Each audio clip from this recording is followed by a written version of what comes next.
হচ্ছে মানুষ। এই যদি হবে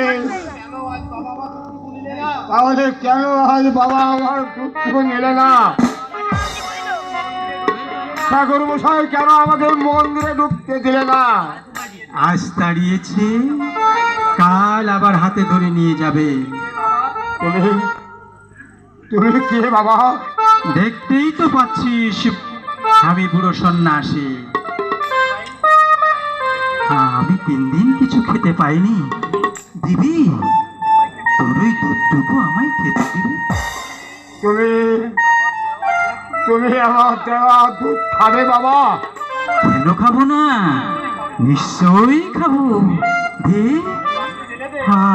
আমারে।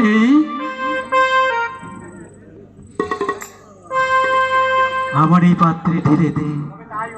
তবে তাই হোক, বাবার জন্য এনেছিলাম, বাবা যখন নিলেন না তখন তুমি খাও।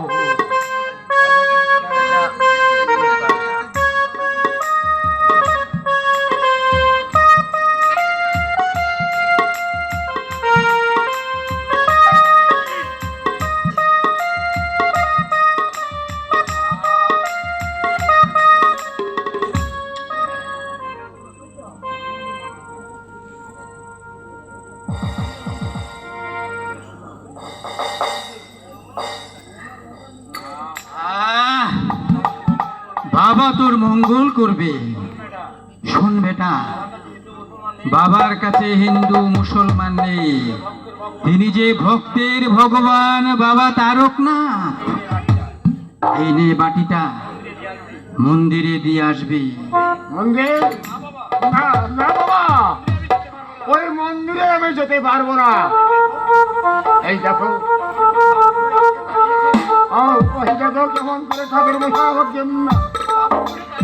তাবুক মেরে তাড়িয়েছে। কই দেখি। ও বামুন নয় রে, ও যে কসাই। বাবা তাকে নিশ্চয়ই শাস্তি দেবে। যা বাবা, বাটিটা মন্দিরে দিয়া, বাবা তারকনাথ তোকে রক্ষা করবে। বাবা তারকনাথ রক্ষা করবে? তবে তবে যাও বাবা।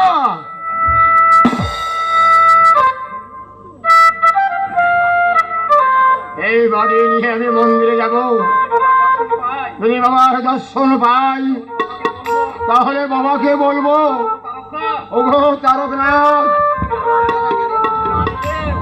আজ তুমি আমার না নিলে তোমাকে আমি ভুলবো না। তোমাকে আমার এই মনের মসজিদে বসে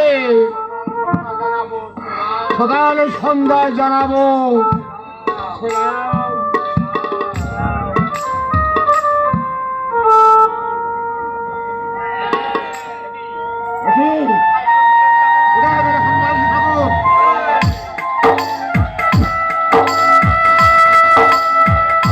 তোমার ভক্তিতে আমি তুষ্ট হয়েছি রহি।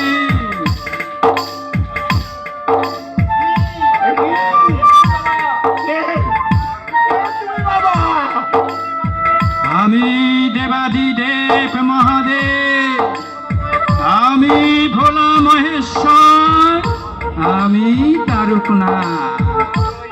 যাও রহিম, ওই পাটি নিয়ে মন্দিরে যাও।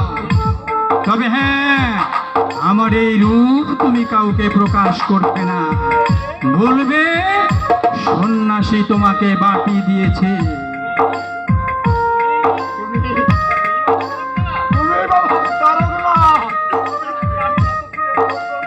তোমার একটা আমি নবশিরে পালন করবো বাবা, নবশিরে পালন করবো।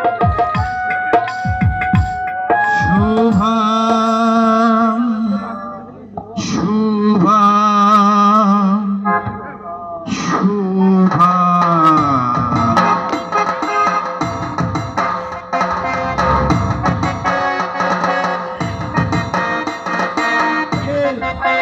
কোথায় গেল বাবা? কে বলে আমি অস্পৃশ্য? কে বলে আমি নিঃস্ব? আজ আমি